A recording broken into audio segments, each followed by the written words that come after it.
నమస్తే sir. Sir నమస్తే. So Nadendla Manohar గారు అయితే తాజాగా కామెంట్స్ చేశారు. పవన్ కళ్యాణ్ గారు ఉండటం వల్ల ఈ రోజు చంద్రబాబు గారు సీఎం కుర్చీలో కూర్చున్నారు.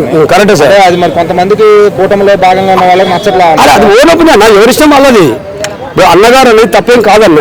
వాస్తవానికి పవన్ కళ్యాణ్ ఉండటం వల్ల కూడా పార్టీ కూటమి అనేది 99% విజయం సాధించింది. దీంట్లో తేడా లేదు. అన్నకి ఎన్ని సీట్లు ఇస్తే అన్ని సీట్లు గెలిచిండు ఎవరు? పవన్ కళ్యాణ్ గారు. ఆ నగరం బసగడవ అన్నగారు అన్నది తప్పేం కాదన్న. ఎలా కాదంటే ఆయన విశ్లేషించే అన్నాడు. విశ్లేషించకపోతే అన్నది కదా ఎందుకు అనేది.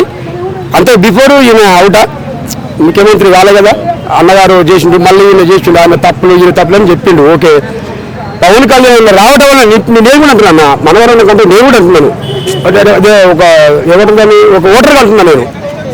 పవన్ కళ్యాణ్ అన్న లేకపోతే యాక్చువల్గా టీడీపీ గెలిచేంత సినిమా లేదు. ఒకవేళ గెలిస్తే రెడ్ బుక్ పరిపాలన అనుకో అలా నడుతుంది. మీరు అన్నారు కదా, ఇప్పుడు పవన్ కళ్యాణ్ ఒక చిన్న తప్పు రాంగ్.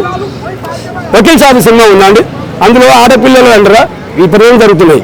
మన అన్న కొంచెం పట్టించుకోవాలని ఏమంటారు అని అరుణ ఏ పేరు కదా హోమ్ మినిస్టర్ గారికి నా రిక్వెస్ట్, అనిత గారికి నా రిక్వెస్ట్, కొంచెం పట్టించుకో అన్న కూడా అన్నాడు. అదే హోమ్ మినిస్టర్ నా చేతిలో కనుక ఉంటే అన్నదా ఎవరు పవన్ అన్నాడు, నీ ఆ చేతిలో ఉంటే ఎలా ఉండు రాస్తావా అన్నాడు. ఇప్పుడు అన్నకు కూడా కొంచెం సంథింగ్ ఏదో ఉన్నట్టే కదా. డిప్యూటీ సీఎం లెక్కోసి కావాలనేది ఇదొక ప్రశ్న, వాస్తవమే. మరి పవన్ రెడ్డికి పోతాడు అంటే పవన్ కళ్యాణ్ గారు ఒక స్టేట్మెంట్ ఇచ్చారు, 15 ఏళ్ల వరకు కూడా నన్ను బాబు గారిని ఎవరు విడదీయలేరని.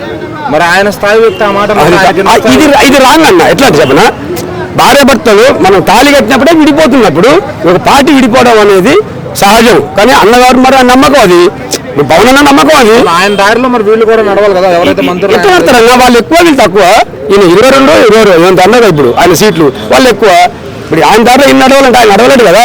పవన్ అన్నది ఒక ఇజం, పవనిజం. ఆయన ఒక ఆధ్యాత్మిక శక్తి. ఆయన